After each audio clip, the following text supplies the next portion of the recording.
Assalamualaikum warahmatullahi wabarakatuh. Perkenalkan, nama saya Khalifatul Laila, NIM 1751008. Di sini saya akan menjelaskan tentang reksadana, yang mana merupakan tugas dari analisis sekuritas dengan dosen pengampu Bapak Muhammad Tanang Khairuddin. Ditinjau dari asal kata, reksadana berasal dari dua kosakata, yaitu reksa yang artinya jaga atau pelihara, dan dana yang berarti kumpulan uang, sehingga bisa digabungkan. Maka reksadana diartikan sebagai kumpulan uang yang dipelihara bersama untuk suatu kepentingan. Pada hakikatnya reksadana dibagi menjadi dua, yakni reksadana konvensional dan reksadana syariah. Reksadana adalah sertifikat yang menjelaskan bahwa pemiliknya menitipkan sejumlah dana kepada perusahaan reksadana untuk digunakan sebagai modal berinvestasi, baik di pasar modal maupun pasar uang. Sedangkan untuk reksadana syariah adalah reksadana yang beroperasi menurut ketentuan dan prinsip-prinsip syariah Islam, baik dalam bentuk akad antara para pemodal sebagai pemilik harta atau sahibul mal dengan manajer investasi sebagai wakil sahibul mal, maupun antara manajemen investasi sebagai wakil sahibul mal dengan pengguna investasi.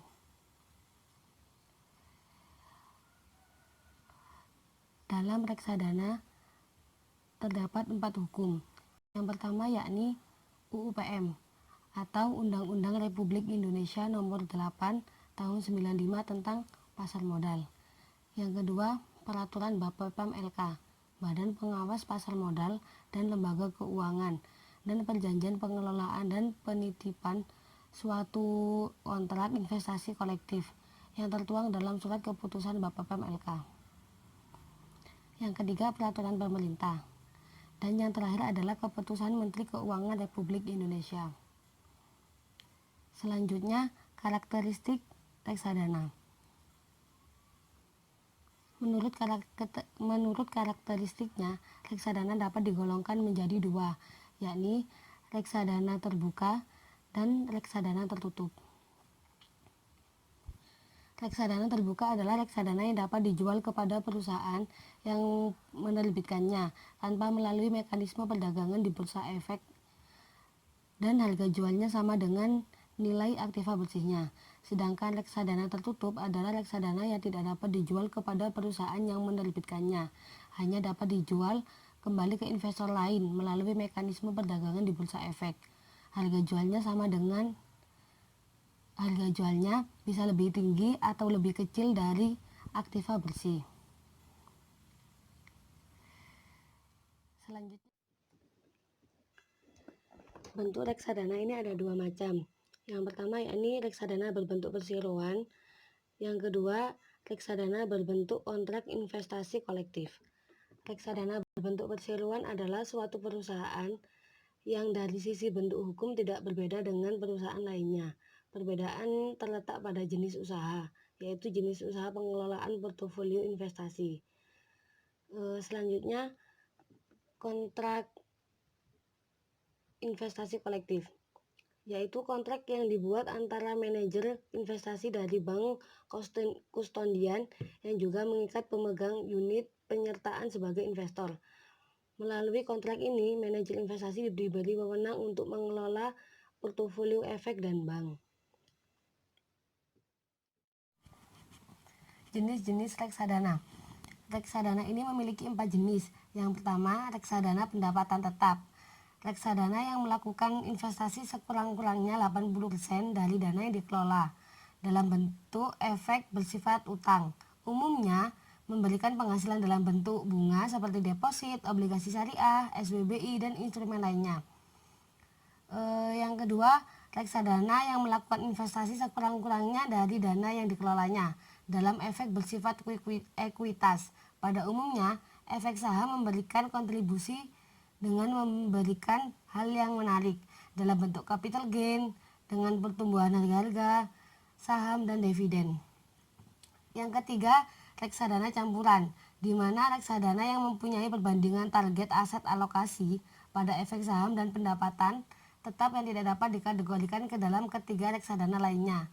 Reksadana campuran dalam orientasinya lebih fleksibel dalam menjalankan investasi. Maksud dari kata fleksibel adalah pengelolaan investasi dapat digunakan untuk berpindah-pindah dari saham ke obligasi maupun ke deposit, atau tergantung pada kondisi pasar dengan melakukan aktivitas trading. Yang terakhir, reksadana pasar uang.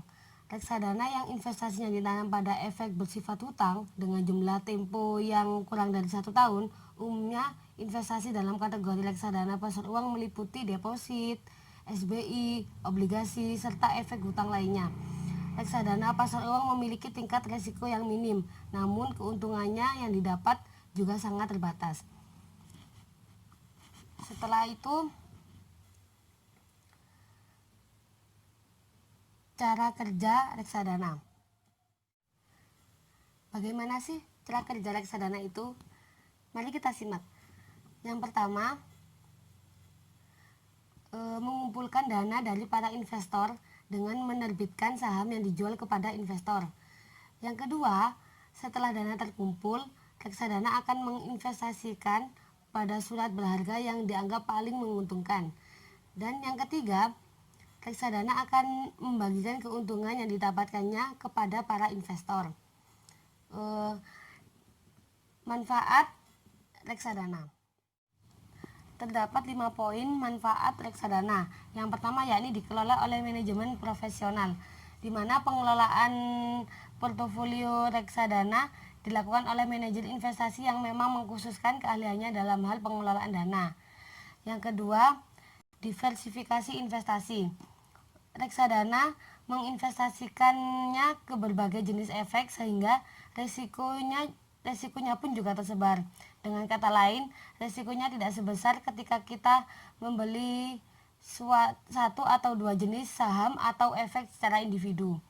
Yang ketiga, transparansi informasi. Reksadana memberikan informasi atas perkembangan portofolionya, biayanya secara kontinu, sehingga pemegang unit pernyataan dapat memantau keuntungan, biaya, dan risiko setiap saat. Yang keempat, likuiditas yang tinggi. Agar investasi yang dilakukan berhasil, setiap instrumen investasi harus mempunyai tingkat likuid yang sangat tinggi. Dengan demikian, pemodal dapat mencairkan kembali unit penyertaannya setiap saat sesuai ketetapan yang dibuat masing-masing. Dan yang terakhir yakni biaya rendah. Karena reksadana merupakan kumpulan dana dari banyak pemodal dan kemudian dikelola secara profesional, maka sejalan dengan besarnya kemampuan untuk melakukan investasi tersebut akan menghasilkan pula efisiensi yang biaya transaksi.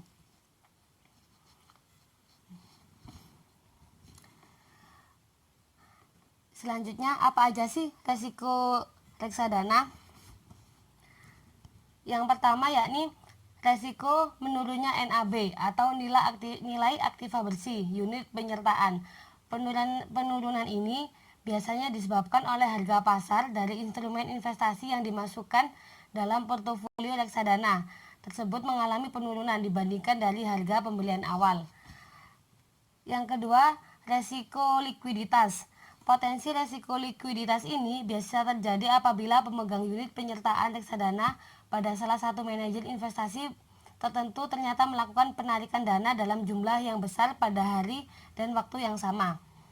Yang ketiga, resiko pasar, di mana situasi ketika harga instrumen investasi mengalami penurunan yang disebabkan oleh menurunnya kinerja pasar saham atau pasar obligasi secara drastis. Yang keempat, resiko gagal bayar, di mana resiko ini terjadi jika pihak manajer investasi tersebut membeli obligasi milik emiten yang mengalami kesulitan keuangan. Padahal sebelumnya kinerja keuangan perusahaan tersebut masih baik-baik saja, sehingga pihak emiten tersebut terpaksa tidak membayar kewajibannya.